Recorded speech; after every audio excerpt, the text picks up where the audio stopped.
ang Lake Danao. May lawak itong 148 hectares at napalilibutan ng Amandiwing Mountain Range.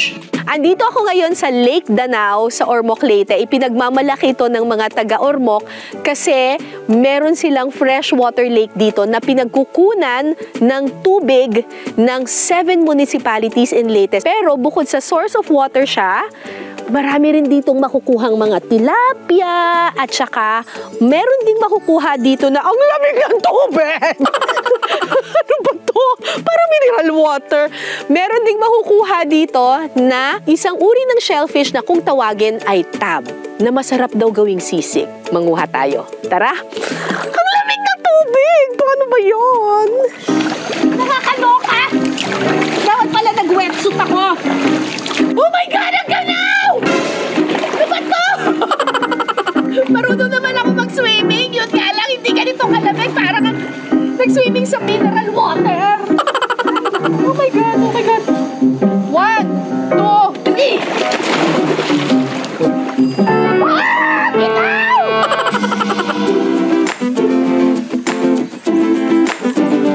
Hindi makita. Uy! Ang galing mo naman! Wala akong makita eh! Nandyan po sa ilalim. Tab ang tawag sa mga shellfish na makukuha sa Lake Danao. Nabubuhay ang mga ito sa malubang bahagi ng lawa. Extra challenge ang pangunguha sa tab. Kailangan pa itong kapain sa buhangin sa ilalim ng lawa. Ang mahirap kasi sa lake, pag nabulabog mo na yung lupa sa ilalim, nagiging murky siya. Hindi mo na nakikita. So kailangan, banayad lang yung paglangoy, yung pagsisid. Hindi ko nakikita. Dito pa. Wow, ang lalim! Medyo malalim. Malalim!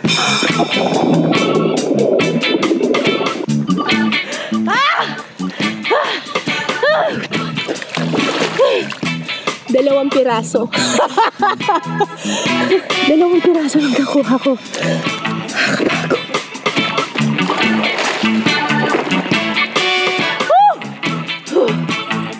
Isa pa.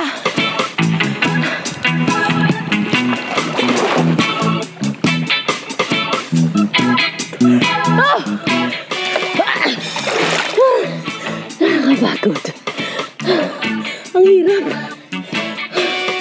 Kumpara kasi sa dagat, yung tubig sa lake or sa lawa, medyo mabigat siya. Sa dagat kasi, mas buoyant tayo, mas mabilis tayong lumutang. Yung tubig sa lake, parang hinihila pa ilalim. Kaya nakakapagod talaga. Ito, nakawa ka ng 3. Ay, Diyos ko Lord. Ang hirap. Dapat masarap tong tab na to ah. Ang hirap kunin.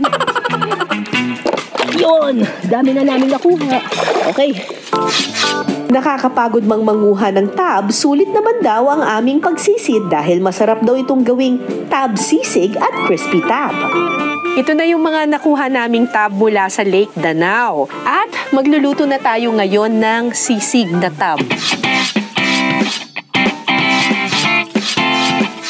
Ano, buksan na natin. Ganyan lang.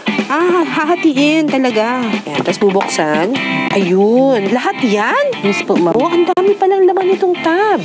Sa Ingles, ang tab ay freshwater clam.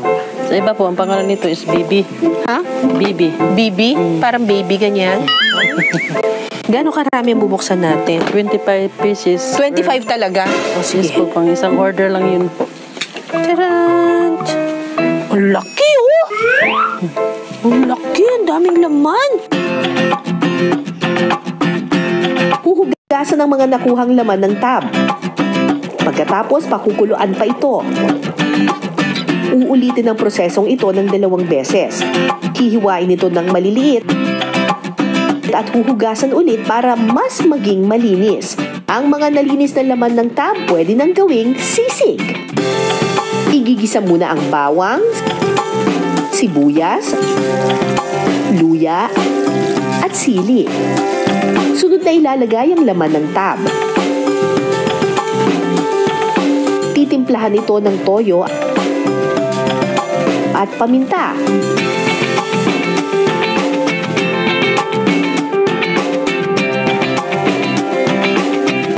minuto pa, luto na ang ating tab sisig.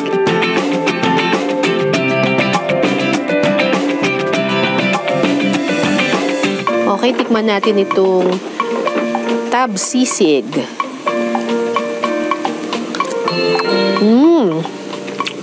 Maanghang ah.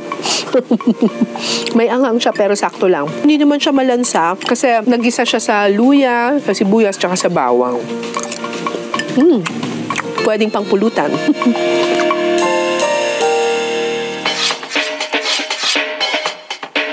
Ito, napakuluan na, nahugasan na rin.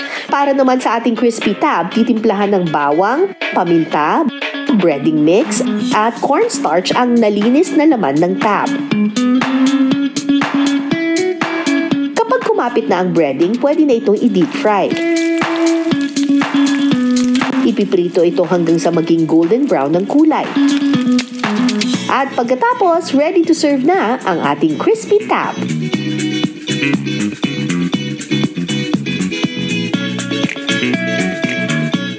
Tikman naman natin itong crispy tab. Wow! Crispy talaga.